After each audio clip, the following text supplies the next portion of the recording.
In late 2012, Pedro Valdez, a Vietnam War vet, started having shortness of breath, and his daughter says this proud vet would only consider one place for treatment, the Phoenix VA. He would have appointment cards that were given to him. He'd show up to the appointments, and this happened for over 10 months.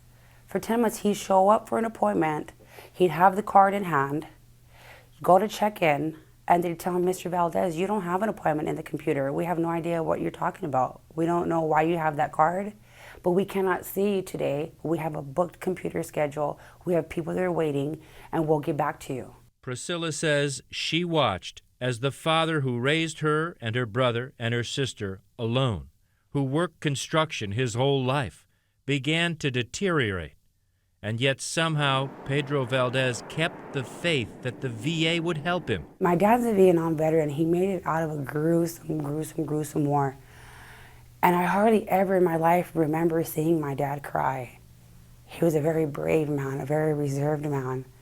And in October of 2013, I remember him telling me that he was going to an appointment. He was very excited that he was finally going to get seen. He ends up showing up to my house that morning, and I'm like, Dad, you know, he beeps. And I come out, I'm like, Dad, you know, what did they do? What did they tell you? What's going on? He says, Mia, they didn't see me again. I don't understand. He goes, will you please go back with me and find out what's going on? And I told him, I says, definitely, let's go back right now. Priscilla says after insisting, it finally happened. Her father had an actual appointment. I saw her put it into the computer. We left. The appointment was for January 6th, 3 months later. 3 months later is as soon as she had an appointment. There's no questioning why it was taking so long to get him in 3 months. That's just as soon as she had, there was no questions, ifs, ands, or buts. And he didn't make that appointment. He didn't make that appointment.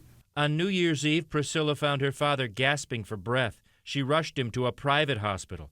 Undiagnosed until now, he was suffering from acute respiratory failure.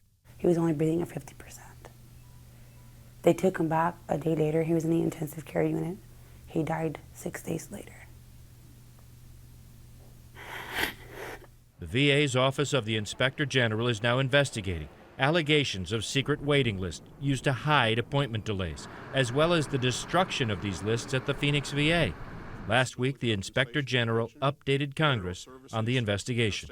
The initial list that we were given, we have gone through, and there are only 17 names on that list.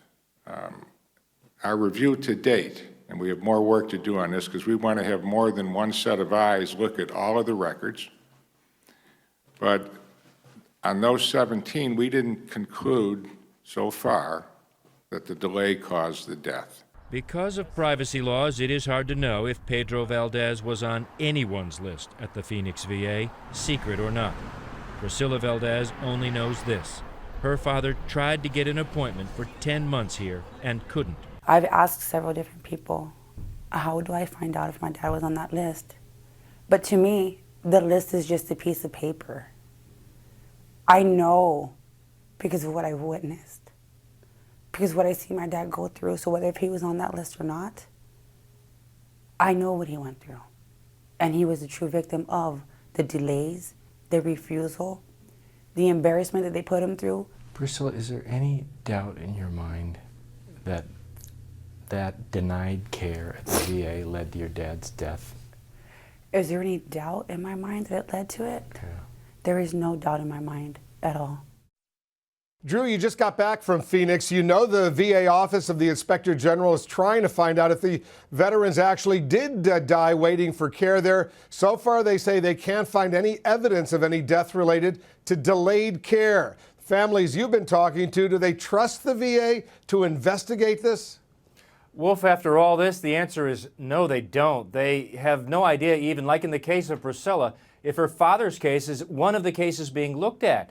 And they have no idea who is making the judgment call on this. Will they determine that in the end Pedro Valdez was dying anyway, so the fact that nobody saw him for 13 months, that really didn't cause his death?